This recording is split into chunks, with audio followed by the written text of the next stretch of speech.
A todos los que se conectan les damos la bienvenida al webinar Modelamiento de plantas solares fotovoltaicas, organizado por el Grupo de Mecánica Computacional de la Maestría en Ingeniería Mecánica de la Universidad de los Andes, que se realiza en el marco del sexto ciclo de conferencias IMEC. En este evento nos acompaña Nelson Andrés Salazar Peña, quien es egresado del programa de pregrado y maestría en Ingeniería Mecánica de la Universidad de los Andes. Adelante, Nelson, te doy la palabra.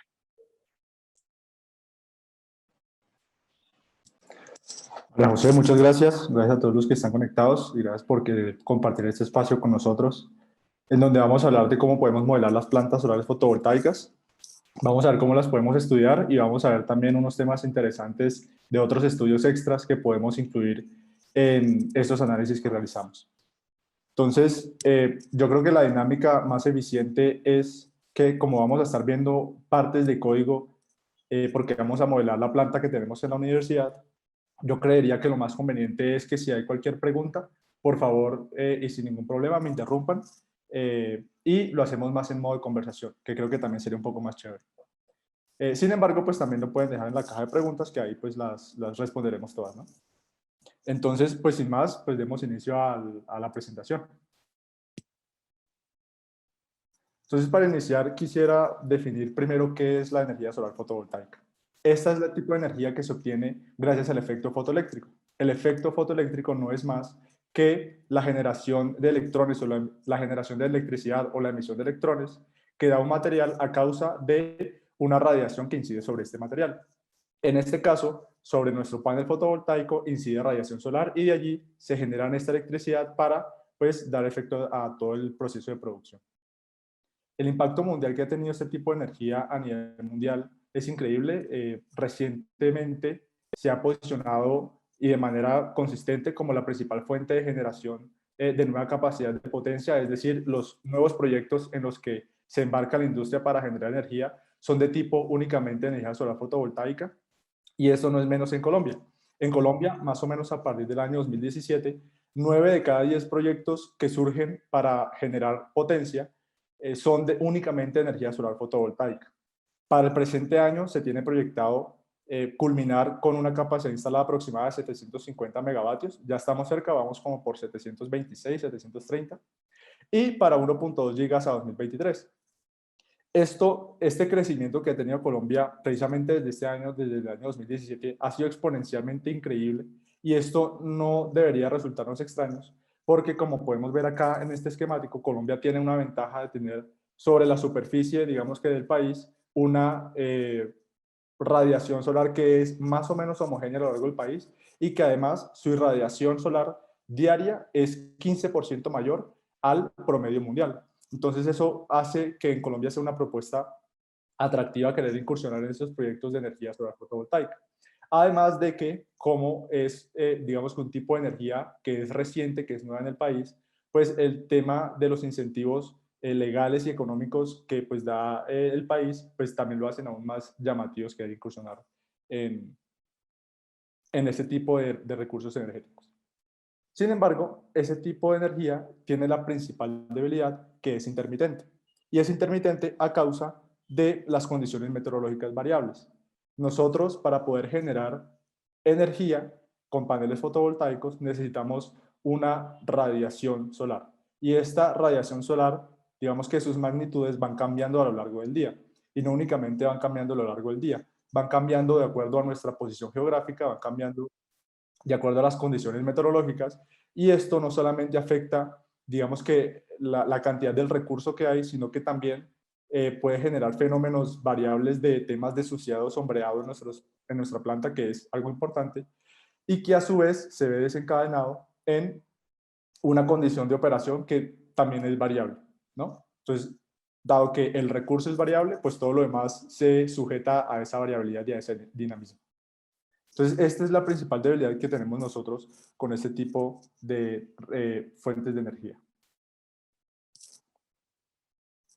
Bien, actualmente se han desarrollado múltiples herramientas computacionales para poder modelar o estudiar o analizar este tipo de recurso energético.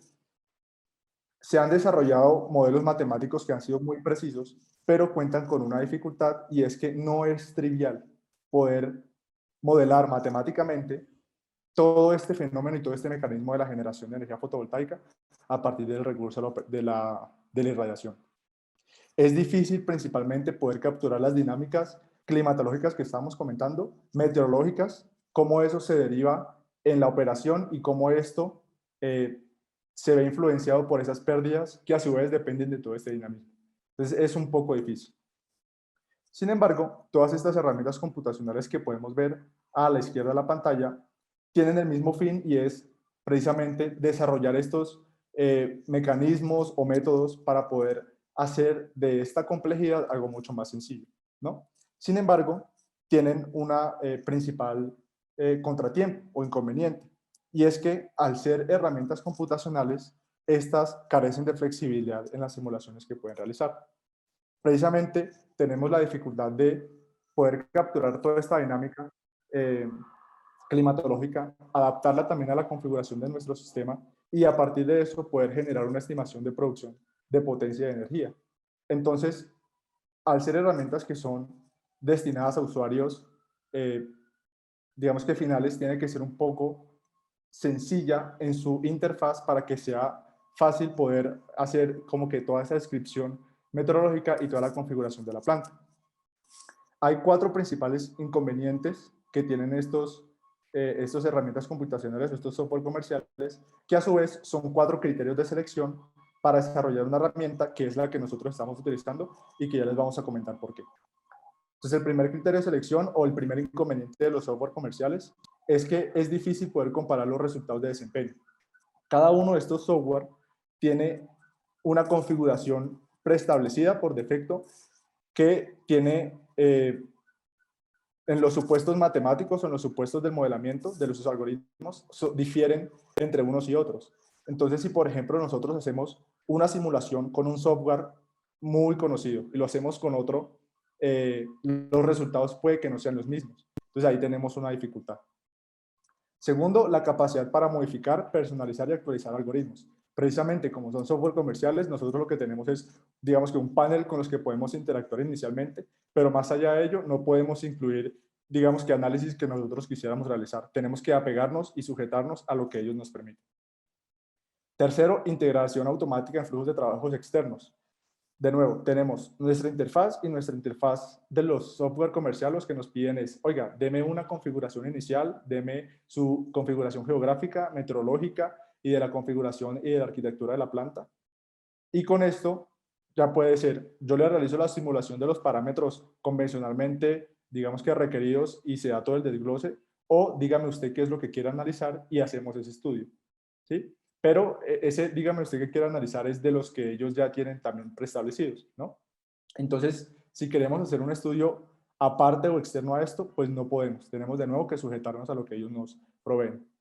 Y por último, resultados intermedios y análisis estadístico sobre la marcha. De nuevo, colocamos nuestras entradas en ese software comercial, le damos correr, ejecutar o simular y tenemos que esperar hasta el final que estas herramientas computacionales nos muestren los resultados de esa simulación. Nosotros no podemos ver qué está pasando, digamos que internamente o en etapas intermedias del proceso de simulación. Aquí es donde entra la herramienta que nosotros hemos venido utilizando desde el Departamento de Ingeniería Mecánica para poder modelar estas plantas computacionales, estas plantas fotovoltaicas de manera computacional. Y es la librería de PVLib. Esta librería de PVLib es desarrollada por los Laboratorios Nacionales de Sandía. Este es uno de los laboratorios pioneros en todo el tema de modelamiento computacional de energía solar fotovoltaica. Es apoyado por el Departamento de Energía de Estados Unidos y digamos que en todo lo que tiene que ver con el mundo de la energía solar fotovoltaica, de los equipos, de la validación de eficiencias, de pruebas de estas herramientas, ese laboratorio siempre ha estado allí presente. Entonces digamos que por ahí pueden irme creyendo que es confiable. Sin embargo, ya más adelante lo vamos a ver. Este PVLib es una librería precisamente de algoritmos que apoyan todo este tema de modelamiento de toda la cadena de flujo de trabajo de la energía solar fotovoltaica. Tienen 2 lenguajes en donde podemos usar esta librería. Uno es en MATLAB, que pues nosotros en mecánica lo usamos bastante, y el segundo es Python. Nosotros, en el grupo de mecánica computacional, junto con el profesor Andrés González Mancera, nos decantamos por utilizar la versión de Python, porque al ser el lenguaje de Python más universal, pues podemos utilizar o apoyarnos en unas librerías externas, precisamente para ampliar este panorama de modelamiento o esa flexibilidad de los que carecen las herramientas convencionales. Entonces, personajes tanto en la industria, en la energía solar, tanto en la investigación, se unieron para poder desarrollar esta librería. Entonces cuentan con precisión y rigor técnico, con las normas de la Convención Electrotécnica Internacional que se requieren. Además de esto, es una librería que es de código abierto, o sea que podemos ver hasta la raíz de la raíz de la raíz de lo que estamos ejecutando en nuestros algoritmos. Y no solamente eso, también lo que nosotros desarrollemos, podemos compartirlos con demás gente, digamos, de acceso libre para poder trabajar en ello. Y también permite un estudio detallado de los componentes del sistema, ¿no? Hablé muy bonito de PBLib, pero quiero que veamos cómo funciona y quiero que me crean más que las palabras, ejecutando entonces un modelamiento de la planta que tenemos en el edificio Santo Domingo de la Universidad de los Andes. Entonces, les voy a hablar un poco de esta planta que tenemos en la universidad. La planta que tenemos en el edificio Santo Domingo es un sistema de 80 kilovatios pico conectado a la red y tiene 200 paneles fotovoltaicos distribuidos en 2 inversores. Cada uno de estos paneles me produce alrededor de 400 vatio pico. Nosotros, los 2 inversores, por convención, les llamamos sistema A y sistema B.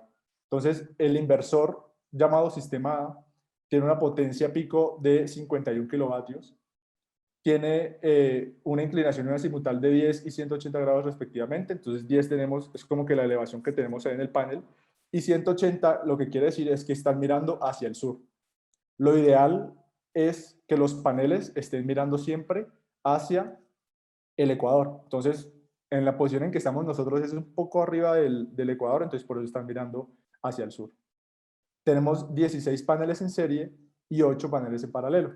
Ahí tenemos la referencia tanto del inversor, y para este inversor tenemos conectados 128 de los 200 paneles.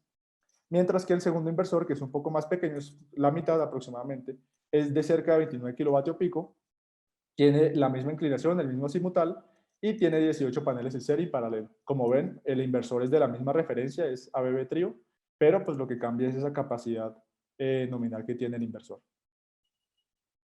Y esta es la vista que tenemos de la planta, pues en la que pues yo creería que uno tiene que pedir ciertos permisos para poder subir, pero no debería ser tan difícil para que uno los pueda ir a conocer, ¿no? Entonces esta es una de las, si no me equivoco, una de las 3 plantas fotovoltaicas que tenemos en la universidad. Hay una también en el edificio Mario Lacerna, y si no me equivoco, hay una también en la Caneca. Pero pues esta es con la que trabajamos. Y también dando un poco de comentarios para otros departamentos, en el departamento de energía de ingeniería eléctrica y electrónica, también están desarrollando como que una planta chiquita en Fenicia, que es al lado donde está Randis, por si les interesa también. Listo, entonces vamos a ver cómo es todo este flujo de trabajo para hacer el modelo computacional. Entonces, para nosotros construir el modelo computacional, tenemos que partir de lo siguiente. Primero, tenemos nuestros datos meteorológicos, nuestros recursos, que es irradiancia y temperatura, ya sea ambiente o del panel fotovoltaico. Típicamente, pues tenemos la ambiente, ¿correcto?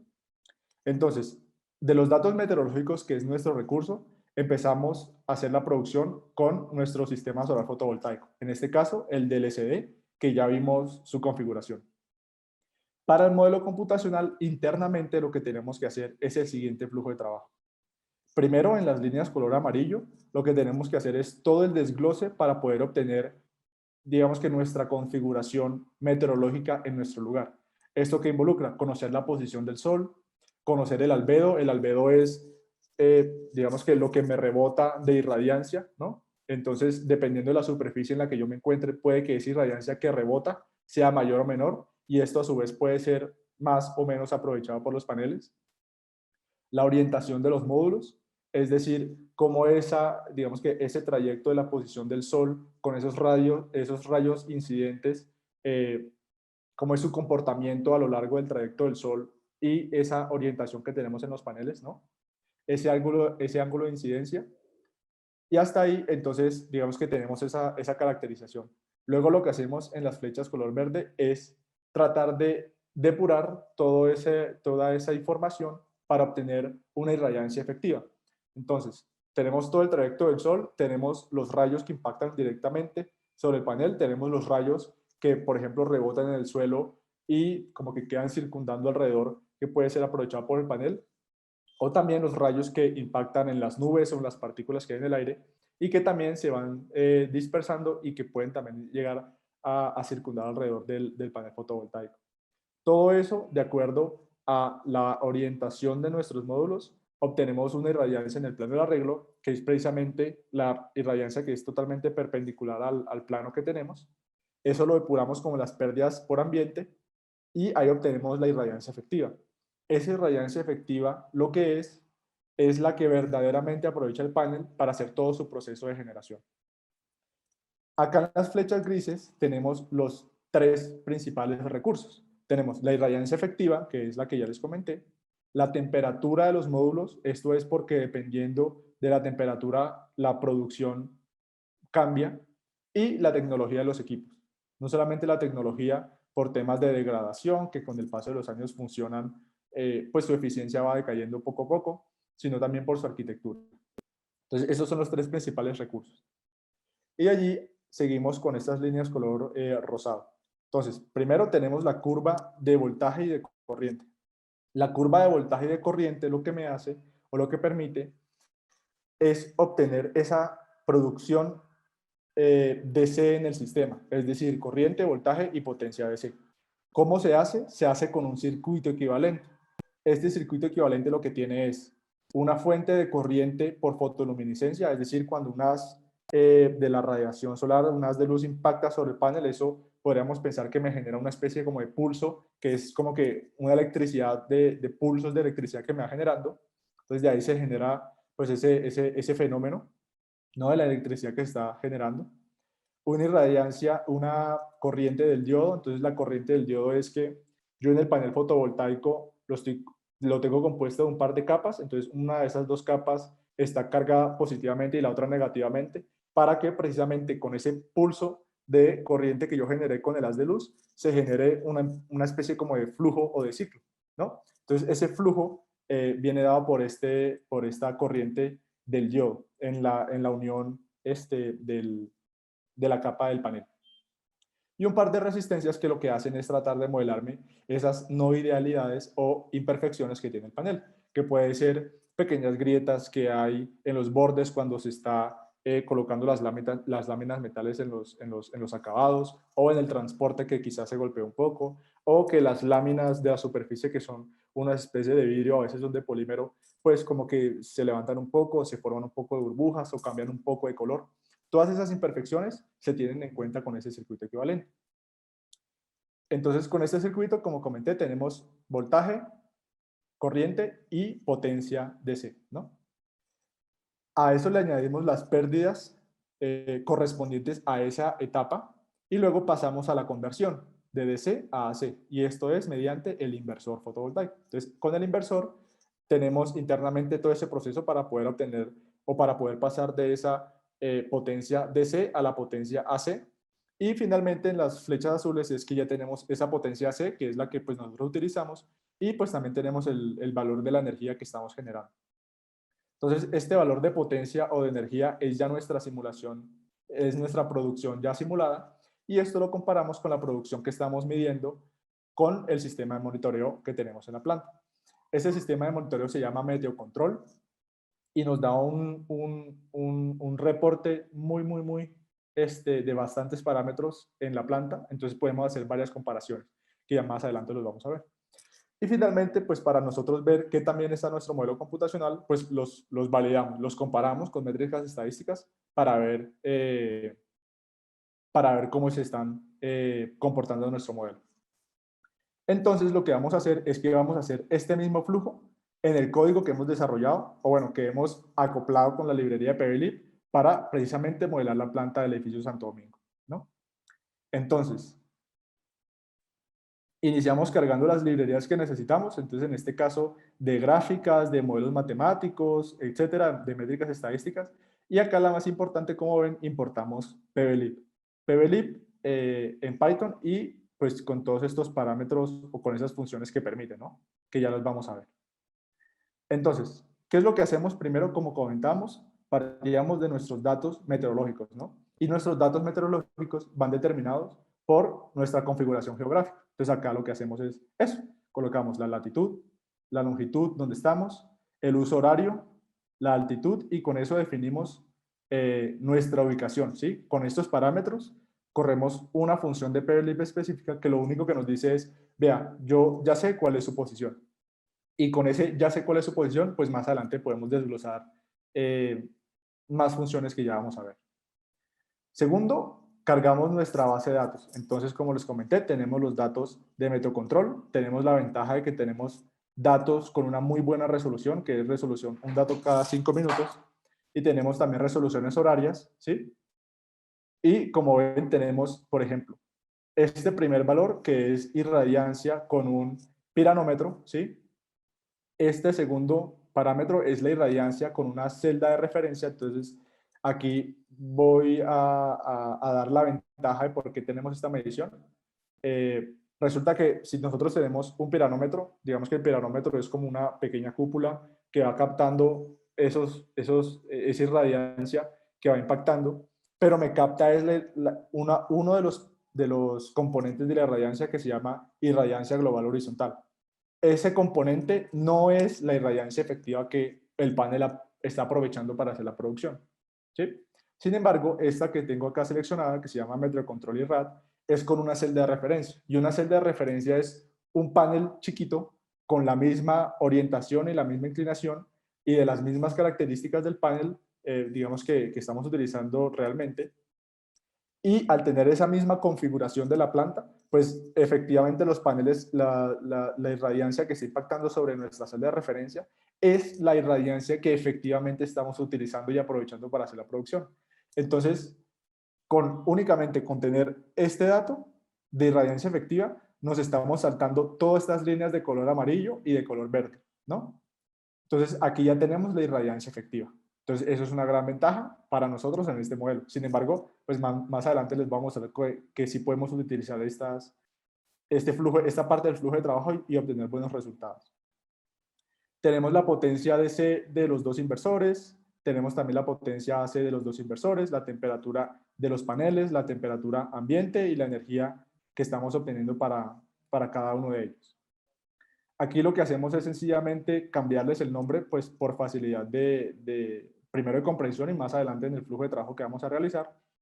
Y aquí lo que hacemos es una especie de filtro. Lo que sucede es que hay unos valores de irradiancia efectiva que la celda siempre lo capta, el mínimo es de 1, ¿sí? Un valor unitario. Entonces lo que hacemos es que esos valores pequeños pues los enviamos a cero para no tener inconvenientes con una sobreestimación en las producciones. Entonces, listos. Ya tenemos la irradiancia efectiva porque tenemos la celda de referencia. Como comentamos, gracias a que tenemos un sistema de monitoreo bueno, tenemos la temperatura de los módulos y también nos faltaría ahora la tecnología de los equipos. Y eso es lo que vamos a hacer. Entonces, pblib tiene una gran librería, un gran repositorio para inversores y para paneles. Entonces, acá lo que hacemos es que llamamos de ese repositorio que se llama SEC Inverter. SEC es la Comisión de Energía de California, que es de la que, digamos que la caracterización de eficiencia de los inversores, todo el mundo se va a esa, porque esa ya es la estándar. Entonces, de este repositorio, si se fijan, estamos llamando nuestro primer inversor, que es el ABB Trio, que es el de 51 kilovatios pico, y el otro inversor, que es del segundo inversor que estábamos comentando. Y como ven, acá sencillamente los llamamos, ya eso tiene precargado su configuración y acá tenemos todos los parámetros técnicos que requerimos, ¿no? Continuamos con el panel fotovoltaico. Si nosotros, por ejemplo, no queremos o no encontramos nuestro equipo en estos repositorios, pues ellos, como es de código abierto, ellos ya nos dicen, vean, nosotros necesitamos todos estos parámetros, entonces uno lo que hace manualmente es definirlos, ¿no? Entonces ahí es revisar fichas técnicas, revisar documentación e ir rellenando poco a poco estos parámetros que nos están dando. Y no solamente los básicos, si nosotros queremos hacer, por ejemplo, simulaciones extras por ser código abierto y por ser en Python, podemos utilizar parámetros que requieren otros software comerciales como es PVSys o es PVADS de SAM, de System Advisor Model del Laboratorio Nacional de Energías Renovables. Podemos también dejar cargados esos parámetros para más adelante utilizarlos, ¿no? Ahora, podemos hacerlo como en manual. Si lo encontramos en la librería, podemos también llamarlo en la librería y fíjense que acá nos está llamando los mismos parámetros que nosotros creamos. Y también tenemos la ventaja, como les comentaba, de que al ser esto desarrollado en Python, de que podemos aprovecharnos de otros flujos de trabajo ya desarrollados. Entonces, por ejemplo, acá hay otro repositorio denominado PBFree y uno lo que hace acá es que busca inversores y módulos, ¿no? Entonces, digamos que yo en ningún lado encontré en los repositorios de PBLib o manualmente no pude encontrar los datos que necesitaba para poder crear mi panel fotovoltaico. Entonces, acá lo que hacíamos es que entramos a PBFree, lo buscábamos y si lo encontrábamos, como en nuestro caso que acá tenemos el panel que necesitamos, ellos ya tienen toda la caracterización acá documentada. Entonces ellos tienen acá un ID que es como una cédula que ellos tienen ahí como que configurada y lo que hacemos es que llamamos ese ID que ellos tienen creados. Entonces si se fijan acá estamos solicitando a partir de esa página, de ese repositorio y de ese ID que nos dieron, poder como que llamar o extraer ese módulo y esos parámetros de configuración. Entonces acá fíjense que están dando también absolutamente las mismas características del panel que teníamos, ¿no? Y continuamos por último con la arquitectura del sistema. La arquitectura del sistema es la elevación, el azimutal de todos los paneles y también por cada uno de los inversores cuántos tenemos conectados en serie, que en este caso el primero es de 16 y el segundo es de 18, y cuántos tenemos conectados en paralelo. En el primero es 8 strings en paralelo y en el inversor de 29 kilovatios son de 4 strings en paralelo. Y ya, con esto estamos también definiendo cuál es nuestro sistema y estamos diciendo nuestro sistema tiene tal elevación, tal azimutal, tal cuántos paneles en serie y cuántos en paralelo, ¿no? Listo, hasta ahí estamos bien. Ya hicimos todas nuestras líneas de trabajo de color gris. Ahora vamos a hacer la de color rosado, con la curva de voltaje y de corriente. Entonces, con la curva de voltaje y de corriente vamos a usar efectivamente los algoritmos de PVLib. Entonces, en PVLib ellos utilizan este circuito equivalente y este circuito equivalente parte de esta ecuación matemática, ¿no? Entonces, con este circuito equivalente, lo que nosotros sencillamente estamos diciendo, oiga, calcúleme los parámetros de este circuito equivalente, si se fijan, que es estos, a partir de esta función, y esta función lo que requiere es nuestro recurso, la irradiancia y la temperatura del módulo, además de los parámetros de configuración de la fecha técnica de nuestro módulo. Ya con eso lo que decimos es, oiga, resuélvanos esa ecuación del circuito equivalente, que es este nombre, este que estamos viendo acá, que se llama single diode, y después lo que hacemos es que con esos parámetros pues ya tenemos la producción de corriente, voltaje y la potencia, DC, ¿no? Tenemos también la ventaja de que ya me lo está calculando en el punto de máxima potencia. Entonces, esta simulación me lo está realizando para un único panel. Entonces, lo que yo debo hacer es escalarlo de acuerdo a la arquitectura de cada inversor que tengo para cada inversor. Entonces, para el inversor A, que es el de 51 kilovatios pico, me escala esa producción de un único panel para los 16 en serie y los 8 en paralelo, ¿no? Y para el segundo, esa simulación de producción DC para un panel me los escala para los 16 en serie y 4 en paralelo, si no me equivoco que era. Y con esto ya tenemos la producción DC, ¿no? Incluimos las pérdidas. Las pérdidas, en este caso, estamos utilizando el modelo que está proponiendo la literatura de PIVATS.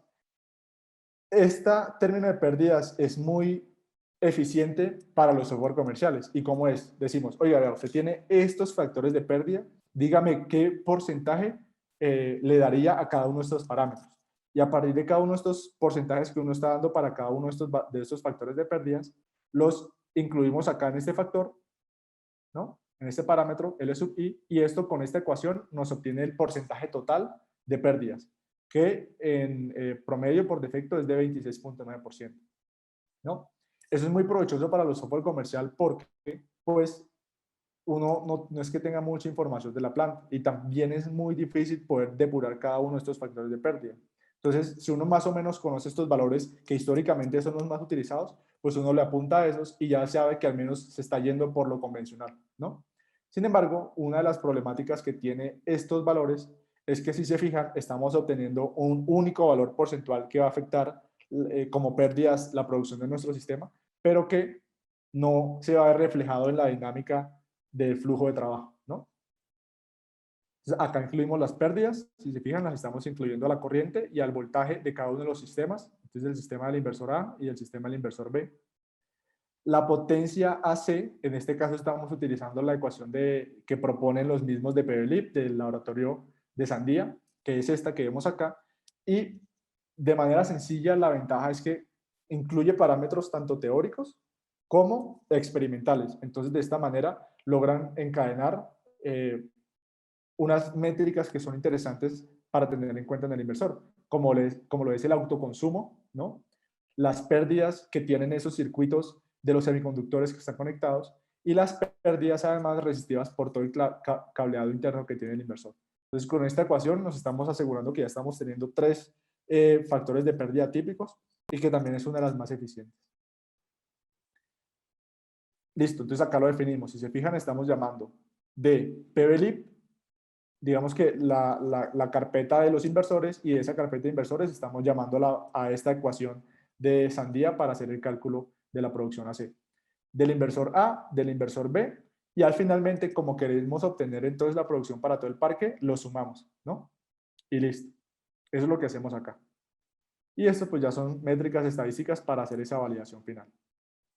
Y al final lo que hacemos es que pues esa potencia AC que tenemos la escalamos de acuerdo a la resolución temporal que estemos manejando y eso pues lo estamos sumando para obtener la producción global diaria, semanal o mensual, ¿no? Entonces acá pues la energía sencillamente lo que estamos definiendo acá es, si se fijan por acá abajo, no es más que la suma. No es más que me dé la suma pues el máximo diario de la suma y la suma también semanal y la suma mensual, ¿no? Y con eso obtenemos ya esas resoluciones de energía. Y listo, entonces acá lo que hacemos es simularlos. Entonces estamos haciendo la simulación de C, estamos incluyendo las pérdidas y estamos haciendo la simulación AC y con esto obtenemos también la energía, ¿cierto? Entonces, si hacemos todo ese flujo de trabajo, lo que vemos es que, por ejemplo, para la potencia C, obtenemos esta correlación entre lo que estamos modelando y lo que estamos midiendo. Si se fijan, pues es muy buena. La línea azul lo que nos está mostrando es que está ubicada sobre la pendiente, pues igual a 1, que es lo ideal, lo que queremos. Sin embargo, pues tenemos una dispersión, que es lo normal cuando se trabaja con, pues todas estos valores que dependen de la dinámica meteorológica. Y aquí lo que tenemos es un error porcentual en la estimación de más o menos 7.7%, que pues no es muy grave, ¿no? Ventajas también de trabajar con PVLib y trabajar en Python, podemos incluir los flujos de trabajos de otro software comercial. En este caso estamos utilizando el de PVATS, que es de este otro laboratorio, también apoyado por el Departamento de Energía de Estados Unidos. Ellos cambian sus ecuaciones y se ven diferente para la producción de C y AC. Y acá lo que hacemos es lo mismo. Oiga, de la carpeta de los sistemas fotovoltaicos, llámeme esa función de C. Acá ya directamente les incluimos las pérdidas del 26%. Y acá también, si se fijan, cambia la ecuación de potencia. En este caso no es una ecuación de potencia tan sofisticada como lo manejamos anteriormente, sino es más de comparar entre la capacidad instalada con la multiplicación de la eficiencia con la potencia de C, ¿no? Que es como que entrada por salida. Y acá también lo estamos definiendo, la de PIVATS para el inversor A y para el inversor B. Y de nuevo corremos todo el sistema, toda la simulación, todo el flujo de trabajo y obtenemos también una correlación muy buena con un error un poco mayor, del 8%. Y también podemos utilizar un software que es muy conocido como lo es PVSYST. En este caso de PVSYST solamente tenemos digamos que Cambia es la ecuación para poder determinar la potencia de C, que en este caso es de esta, y si se fijan, la ecuación, el circuito equivalente es diferente. Tienen más resistencias, entonces ahí cambia la manera de hacer esta ecuación de resolver este circuito. Entonces acá lo que hacemos es que, si se fijan, acá ya estamos llamando una diferente. Los parámetros que estamos llamando también del módulo son algunos diferentes, pero el recurso sigue siendo el mismo de irradiancia y temperatura del módulo, ¿no? Sin embargo, en este caso no tenemos un modelo de inversor de PVSYST, porque PVSYST utiliza un modelo de inversor muy similar al que utiliza PIVATS, es decir, eficiencia por temperatura de C. Entonces acá tenemos, digamos que, eh, eh, podríamos decir que carrocería de PVSYST, en lo que estamos utilizando la producción de C únicamente con eso, pero el motor, que es lo realmente, pues, más que lo importante con el inversor, sigue siendo el de PVLIP, ¿no? Entonces acá tenemos una mezcla como que de los dos. Y el resultado de nuevo es muy bueno. Acá el error porcentual parece ser 1% mejor, pero si se fijan, acá esta línea azul ya nos muestra que la correlación va un poco mayor para magnitudes mayores que lo ideal. Entonces esto lo vamos a ver reflejado más adelante de su importancia. Acá comparamos todos estos tres métodos, el de PVLIP, el de SAM y el de PVSYST, y en realidad todos son muy similares, tanto en las métricas del error porcentual como en su coeficiente de correlación, que pues es exactamente el mismo. Y acá tenemos, por ejemplo, la energía diaria. Entonces, la energía diaria con PVLIP, si se fijan, sigue también sobre la pendiente con un error estimado del 4%. La energía diaria de PIVATS también con un error un poco mayor de 0.4 puntos porcentuales mayor. Y de PVSYST también, pues al parecer es un poco mejor, pero recordemos que tiene esa diferencia en lo que les comentaba de carrocería y motor. La energía semanal, tenemos los mismos resultados, tenemos una muy buena correlación con errores cada vez más bajos. Estos errores son cada vez más bajos porque cuando nosotros sumamos, digamos que los valores diarios, pues estimaciones mayores, estimaciones menores, se van como que cancelando para que el error como que vaya teniendo un poco más de acerto, ¿no? Pero entonces en los tres casos tenemos errores del 2-3% muy buenos. Y finalmente, pues la energía mensual, acá tenemos que para la simulación que estamos corriendo es únicamente de abril a agosto del 2020 con resolución 5 minutal. Vemos que todos tienen un error, cualquiera de los tres métodos, de 2.1%. Sin embargo, acá ya incluimos el tema de esos criterios de selección o esos inconvenientes que tienen los software comerciales. Aquí ya los estamos pues solventando porque estamos logrando comparar diferentes metodologías con diferentes criterios basándonos en digamos que en un mismo flujo de trabajo, ¿no? Entonces acá vemos que pues los que mejor dan para la energía mensual es PVLIP y PVSYST, pero recordemos que PVSYST, el modelo del inversor, es el original que estamos utilizando, el de PVLIP, ¿no? Y listo. Entonces acá como podemos ver tenemos muy buenas estimaciones de energía para estos casos. Ahora, puede haber la situación en la que nosotros no tengamos esa irradiancia efectiva, es decir, no estamos acá directamente, tenemos que hacer todo este flujo de trabajo.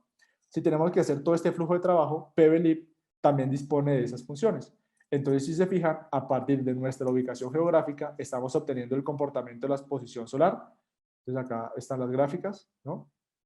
Y acá las fechas quedaron un poco feas, pero bueno. Entonces, acá vemos el cenit, que es como que la elevación de donde está el Sol, y el azimutal, que es respecto, digamos que al recorrido de 0 a 360, ¿no? El air mass es, digamos que la cantidad de masa de aire que debe atravesar una partícula, un haz de luz para poder impactar el panel. Entonces, pues claro, digamos que acá es en todo el horizonte, que es donde o sea, tendría que atravesar mucha distancia para impactar el panel, y a medida que baja, pues ya estamos en el punto más alto, que es a mediodía, donde la distancia es mucho menor, ¿no? La irradiancia extraterrestre, entonces acá tenemos el comportamiento a lo largo de los años, cómo va variando esa radiación extraterrestre. Y utilizamos unos modelos que se llaman de descomposición y transposición para poder obtener esos componentes de irradiancia. Entonces, la irradiancia tiene tres componentes. La normal directa, la horizontal difusa, que es la normal directa es la que impacta cuando el haz impacta perpendicularmente sobre el panel. La horizontal difusa es la que cuando rebotan las nubes en el suelo queda circundando. Y la global horizontal, que pues, es la suma de estos componentes. Y el modelo de transposición lo que hace es que toma esos componentes, me lo correlaciona con todo este movimiento del Sol y me permite obtener esa irradiancia efectiva en el plano del arreglo, entonces, que es esta. Y listo, entonces hacemos luego con eso, si se fijan, ya estamos haciendo todo ese flujo de trabajo hasta llegar a la irradiancia efectiva, que es precisamente esa. Y al final lo que hacemos es que podemos correlacionar qué tan buena es esa irradiancia que estamos generando con lo que realmente estamos midiendo. Y si se fijan, los resultados es muy, muy, muy, muy bueno, con un error porcentual cerca del 9%. Y eso es muy bueno porque estos modelos, digamos que tienen que trabajar con todas estas métricas geográficas y ambientales, los resultados tienden a ser muy dispersos. Entonces podemos acá pues, ver que los resultados en nuestro caso es muy bueno. Y acá tenemos una especie de dispersión que detectamos, que es por sombras que habían en la trayectoria del recorrido del Sol a lo largo del año en la universidad, ¿no? Y listo, hacemos exactamente la misma simulación, entonces voy a ir directamente a la de la energía mensual para que veamos que los resultados siguen siendo muy buenos, pero el error aumentó en todos los casos alrededor de 5%, ¿sí se fijan? Y esto tiene que ver precisamente con tratar de trabajar con pues estos recursos ambientales, tratar de modelarlos muy bien. Pero pues en todo caso, pues errores del 7% no están nada mal. Y listo, entonces, si se fijan, con esto estamos haciendo el modelamiento de la construcción de nuestras plantas y el modelamiento de su producción, ¿no? Ahora quisiera comentarles cómo podemos ir más allá de esto al hacer esto en Python. Entonces, les comentaba, por ejemplo, que las pérdidas no se asocian de manera dinámica con la producción. Estamos teniendo un único valor porcentual. Pero, por ejemplo, gracias a que estamos trabajando en Python, podemos incorporar métricas que se vayan ajustando de acuerdo a la producción en cada instante de tiempo en que estamos trabajando, caracterizarlos y correlacionarlos con nuestras características ambientales para poder generar unos perfiles, que en este caso son estas líneas azules, y detectar cuando hay una lluvia, ¿sí? Entonces, cada una de estas líneas rojas son eventos de limpieza, que es cuando llueve muy fuerte, y lo podemos detectar porque la producción hubo un aumento muy, muy brusco en la producción, y eso se debe a que la lluvia pues me fue limpiando de suciedad que tenía el pan, ¿no? Luego lo que hacemos es que, por ejemplo, generamos una nube de perfiles dependientes en ese conjunto de datos que hay entre cada línea vertical roja y podemos tratar de caracterizar diferentes perfiles de suciedad que se van modificando de acuerdo a nuestro comportamiento de producción, ¿no? Entonces, fíjense que de esta manera tenemos al menos un comportamiento de suciedad, que es uno de los parámetros que más pérdida da, de manera dinámica y lo podemos cuantificar de manera dinámica con los datos que estamos midiendo. Otros factores, por ejemplo, el de degradación, podemos utilizar otros métodos mucho más robustos que tienen estas métricas que correlacionan ambiente con producción. Tenemos el cableado lo podemos correlacionar con la corriente que está, digamos que fluyendo por nuestros conductores y eso correlacionarlo con sus características internas para obtener una pérdida de cableado que sea variable pues de acuerdo a los niveles de producción. Es decir, las pérdidas por cableado van a ser mayores cuando más potencia estamos generando, que esto es cercano al mediodía, y pues menores pérdidas pues cuando hay menor generación de potencia, que es como que en la mañana o en el atardecer, ¿no? Y lo mismo con lo del inversor, en vez de dar un valor porcentual de decir, vea, mi inversor tiene unas pérdidas de 2%, lo que hacemos es correlacionar su generación AC con la entrada de C y con eso pues podemos obtener unas pérdidas que sean variables, ¿no? Con esto, si se fijan, en vez de tener un único valor que sea 26.9%, estamos teniendo un perfil de pérdidas que va cambiando a lo largo del tiempo, ¿no? Y si se fijan, esta de color azul, que es la de la suciedad, es la que más cambia y alcanza valores de hasta el 30%. O sea que es un poco mayor que ese 26.9% que nos daban por defecto. Tenemos en la línea roja la degradación, realmente la degradación es muy, muy, muy, muy, muy baja, ¿sí? Tenemos en color verde el cableado DC, que si se fijan sí va variando de acuerdo a la producción, lo mismo que el cableado AC. El cableado AC tiende a tener unas pérdidas mucho menores que el cableado DC y acá se ve reflejado. Y por último el inversor, que si se fijan acá se ve tenuemente, que también va variando.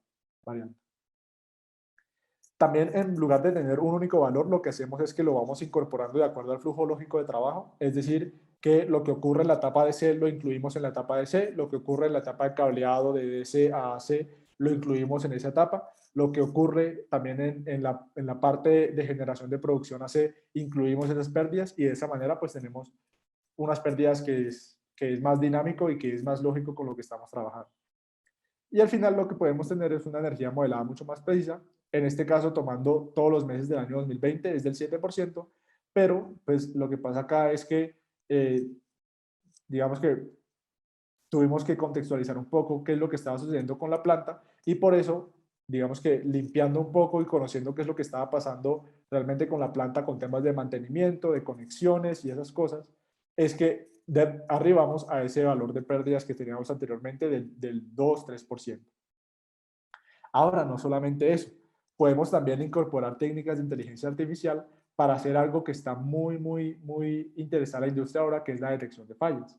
Entonces, por ejemplo, lo que hicimos nosotros fue al perfil de irradiancia de cada día, que es estas líneas azules, que si se fijan, como que no es o sea, el perfil de irradiancia color naranja es la ideal, ¿no? Es la que cuando tenemos un cielo totalmente despejado, con cero nube y con un sol bien bonito, bien soleado, bien chévere. Y en color azul es lo que tenemos realmente. Entonces, si por ejemplo nosotros comparamos el primer día, que sería el 3 de enero de este año, vemos que no tuvo ese buen comportamiento. ¿Y eso por qué no tuvo ese buen comportamiento? Pues seguramente porque estuvo nublado, porque llovió, porque estuvo oscuro. Entonces, si nosotros correlacionamos esas dos irradiancias, la real con la ideal, pues podemos tener un factor que nos diga y nos permita clasificar el tipo de día en el que estamos. Si el día es totalmente cubierto, entonces vemos que tenemos en un punto máximo en color azul y un punto mínimo en color naranja que está muy disperso, ¿no? Habían días que, como llovía mucho, pues llovía más que lo normal, entonces tenemos días que puede generar mucha irradiancia y días que puede generar un poco menos. ¿Por qué? Porque llovió. O días parcialmente cubiertos, o días muy claros, es decir, con una que otra nube, o días totalmente claros. Fíjense que estos días totalmente claros tienen casi que el mismo comportamiento que tenemos acá con la curva naranja, ¿no? Entonces, de esta manera lo que estamos haciendo es que estamos diciendo, vea, esto, por ejemplo, para enero del 2021, en los días 3, 4, 5, 10, 20, 30, tuvimos, esos días fueron totalmente claros, ¿sí? Entonces, esos días los agrupamos y hacemos su caracterización de irradiancia, que es este perfil, ¿sí? Y así con los demás grupos de días que tuviésemos. También pudimos caracterizar en cada instante de tiempo en que estábamos haciendo una medición la distribución estadística que tenían. Entonces pudimos ver que, por ejemplo, para enero del 2021 a las 2:50, tenemos que para ese conjunto de datos, o sea, esto es demostrativo porque para cada, o sea, para cada instante de datos pudimos ver que la distribución estadística de los datos es gaussiana, ¿no? Entonces, al ser una distribución normal, pues eso nos beneficia bastante nuestros estudios. Entonces, acá hicimos 3 validaciones. La validación, digamos que visual, que es con estos histogramas y con estas gráficas de cuantil-cuantil, o con estas otras 2 pruebas estadísticas que nos decían directamente si es gaussiana o no es gaussiana, ¿no?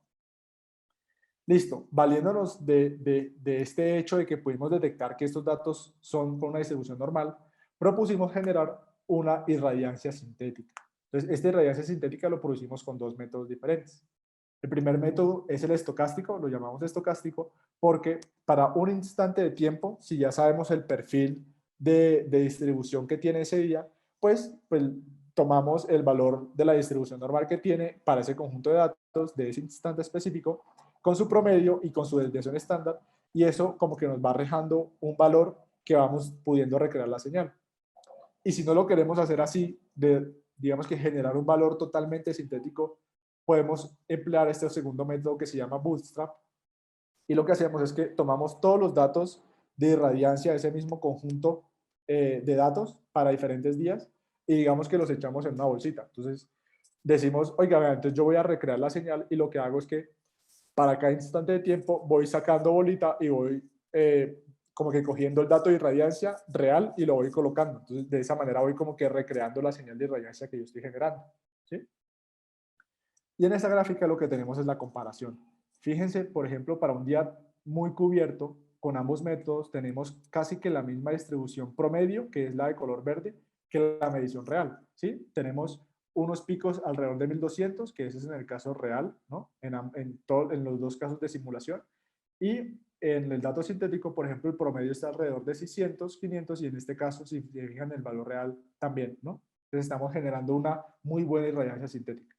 Y esto también para el día totalmente claro. Fíjense que esta caída que tenemos acá es precisamente por la sombra que les comentamos en algún momento, y esta sombra también me lo está logrando captar estos métodos de generación de irradiancia sintética, ¿sí? Lo mismo con la temperatura. Tomamos provecho de estas mismas técnicas y generamos una temperatura sintética para generar tanto la temperatura ambiental como la temperatura del panel. En la gráfica en puntos azules tenemos el valor sintético, que si ven es un poco más disperso que el valor rojo, que es el valor real, ¿sí? Pero estamos teniendo la misma tendencia. Y esto, y lo más interesante, si lo comparamos con la de color amarillo, esta es el dato de temperatura que viene con una ecuación que es muy conocida y muy utilizada para estimar esa temperatura de la celda. Y si se fijan, estamos logrando captar con una mejor precisión esa tendencia y ese comportamiento de los datos, que es una ecuación pues muy utilizada, lo cual es pues bastante bueno, ¿no?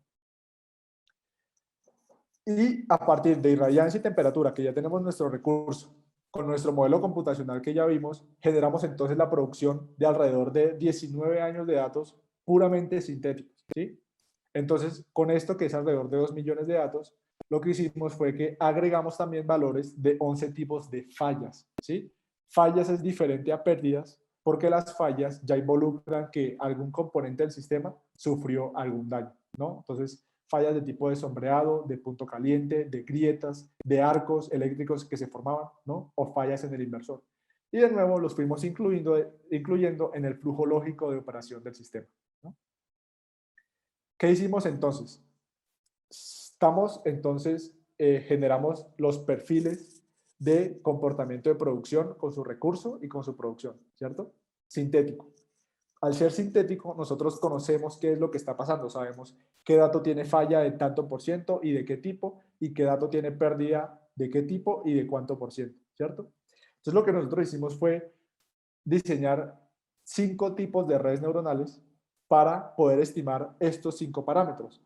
Los parámetros de corriente de fotoluminiscencia del circuito equivalente, la corriente de cortocircuito, el voltaje de circuito abierto, que son dos parámetros muy importantes en la ficha técnica del panel fotovoltaico, la eficiencia de la celda y la eficiencia del inversor, ¿sí? Construimos una red neuronal que, como parámetro de entrada, me cubriera todo el espectro de panorama de los parámetros que necesitaba. Meteorológicos y geográficos, como es la irradiancia, las temperaturas ambientes y el módulo, la hora y el mes, ¿no? La hora y el mes porque varía de acuerdo a mi fecha en la producción. Este sexto parámetro, que es precisamente esa categorización climática, si el día es soleado, despejado o nublado. Y por último, estos 4 parámetros de producción, ¿no? Con esa red neuronal lo que hicimos es entonces tratar de recrear esa misma señal que estábamos nosotros generando. ¿Y qué fue lo que encontramos? Que, por ejemplo, en el entrenamiento teníamos que al final sí llegaban a una convergencia, ¿no? Lo que pasa, por ejemplo, en este caso azul es específico, y es que nosotros le incluimos una metodología que de alguna manera en el entrenamiento, cuando ya me encontraba como que cuando ya convergía, como que lo empujábamos para que tratase de encontrar una mejor convergencia. Pero habían casos, como es en el caso azul, que eso no pasaba. Pero eso de nuevo hace parte pues, del tema de investigación que se hizo. También tenemos la correlación de lo que modelamos con la red neuronal, con nuestros datos sintéticos que generamos inicialmente, ¿no? Y acá tenemos el resultado. Entonces, por ejemplo, para la corriente de fotoluminiscencia, tenemos que en color rojo está la señal que nosotros conocemos, ¿sí? Con estos puntos muy caídos de la nada que hacen referencia a pérdidas que también conocemos. Y en azul tenemos esa señal que está siendo generada por la red neuronal. Si se fijan, la red neuronal logra captarlo de una muy, muy, muy buena manera, que incluso en algunos casos que hay caídas muy fuertes me logra captar las pérdidas, ¿no? Hay casos en que no, como por ejemplo esta, pero muchos en que sí. Y con esto, correlacionando los dos, tenemos un error aproximado del 17% para los 19 años de producción que hicimos, ¿no? Y ahora vamos a hacer la validación de esta simulación, es decir, vamos a ver cuándo efectivamente la red me está detectando que si hay pérdidas y no hay pérdidas, ¿no? Entonces, por ejemplo, lo que hacemos es que si nosotros ya tenemos y ya conocemos cuál es nuestra señal y ya tenemos la señal que estamos generando con la red, pues lo que hacemos es que hacemos una especie de márgenes de operación normal, ¿no? De esos márgenes de operación normal podemos saber si, por ejemplo, nos estamos saliendo de ese margen de operación normal, y cuando nos salimos de ese margen de operación normal, ya sabemos que ahí hay un factor de pérdida, ¿no? Entonces, empleamos tres medidas diferentes, como por ejemplo el promedio más o menos 3 desviaciones, ya sabiendo que tenemos, por ejemplo, una distribución normal. Otra que es una métrica muy estadística muy utilizada, que es para detectar valores atípicos. Entonces, en nuestro caso, si nos desviamos de ese rango de operación normal, estamos detectando que teníamos un valor atípico. Y otra sencillamente es tomar el valor máximo y mínimo del rango normal que estábamos trabajando, y si nos salíamos de ese rango es porque efectivamente tenemos un valor de pérdida.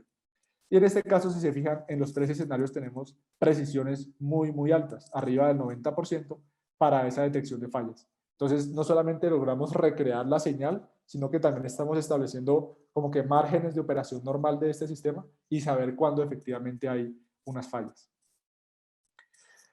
Y pues nada, como cierre, comentarles que si se fijan, esos criterios de selección que parten de los inconvenientes que tienen los software comerciales, logran ser o lograr implementarse en Pebble de manera tal que pudiéramos tener una herramienta de fácil acceso, acceso libre, y también muy flexible y muy amplia para hacer todo el tema de modelamiento fotovoltaico, que no únicamente es a partir de los algoritmos que ellos como librería prestan, sino que podemos hacer uso de librerías externas y de software externos como es PBSys o como es SAM, para poder pues desarrollar esto de una manera mucha más amplia. No solamente esto, hay librerías para hacer todo el tema de caracterización de pérdidas, hay librerías para hacer el tema de estudio de paneles bifaciales. Entonces, esto es muy amplio y es muy atractivo. Y no solamente esto, aprovechando el hecho de que es en código, ya sea en MATLAB o en Python, podemos integrar en esos flujos de trabajos, podemos primero ver intermediamente qué es lo que estamos haciendo, podemos conocer qué algoritmos estábamos ejecutando, y también podemos ver, incluir estos trabajos con, por ejemplo, extenderlos a incluirles, por ejemplo, redes neuronales o técnicas de inteligencia artificial para poder recrear estas señales y evaluar otras propuestas de otros análisis, como en este caso, que es el de pérdidas. Entonces, esto es lo que hemos desarrollado en el grupo de mecánica computacional del Departamento de Ingeniería Mecánica para hacer este modelamiento de plantas. Esto realmente es de acceso libre para todos, tanto el código como la información y los datos. Entonces, todos, por favor, siéntanse bienvenidos no solamente pues a preguntar e interesarse en el tema, aprovechando que contamos con una planta muy buena en el edificio Santo Domingo, sino que uno de los personajes que está a cargo de esa planta es precisamente uno de los profesores del departamento, el profesor Mancera. Entonces, esa es la presentación que les quería comentar el día de hoy. Espero que les haya gustado y que haya sido de interés, que les haya despertado la chispa para seguir trabajando en estos temas. Y les agradezco la atención, y pues cualquier pregunta estoy acá atento. Muchas gracias por la intervención, Nelson, y por la invitación a participar de estos espacios. Queremos saber si alguno de los asistentes al webinar tiene dudas que quieran transmitirle a nuestro conferencista.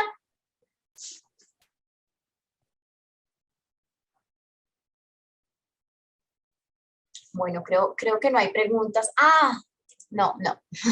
Creo que no hay preguntas, todo quedó muy claro y ya saben que se pueden conectar con Nelson. Muchas gracias. Recuerden que Mecánica Computacional es uno de los grupos de investigación de la maestría en Ingeniería Mecánica de la universidad. Los invitamos a conocer más sobre el programa a través de nuestra página web mecánica.unidades.edu.com o a través de nuestras redes sociales.